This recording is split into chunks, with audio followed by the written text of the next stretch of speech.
Жазыла бастады ма? Бүгін кішкене тамақ жасау өнер деп айтайыз, бірақ та тамақ жасау жағынан кішкене былай бастапқы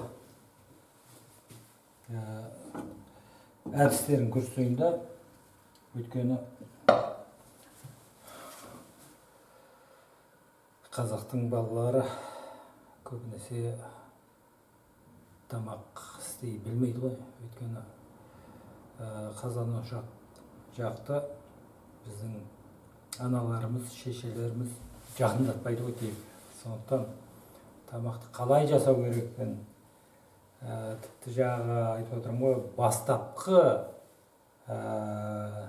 қалай енді қуыру жағынан мүмкін бірдеңке білетін шығармыз. Бірақ негізінен деймін да, не істеу керек. Сондықтан былай бір көрсетіп берейін. Мүмкін ол элементарный нәрсені біздің жастар білмейтін шығар деп ойлаймын да. Сондықтан мына қазір мына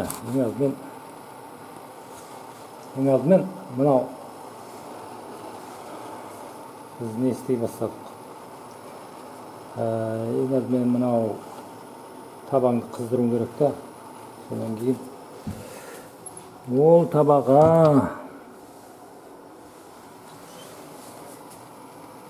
табаға біздің майымыз қайда кеткен өзі? Өсімдік майы болады. Сол өсімдік майын біздің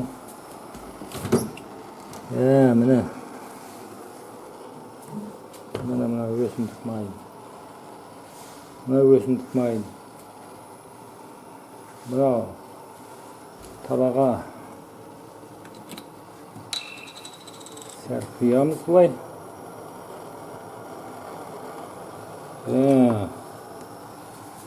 Содан кішкене қызады. Сол қызғаннан кейін мына жақта дайын пияз жатыр екен. Осы пиязды турап кішкене қуырамыз. Содан кейін мынау пияз сәл қызарған кезде, сол кезде майда туралған етің болсын, басқасы болсын, мысалға енді басқа соны саламыз, сөйтіп қуырамыз.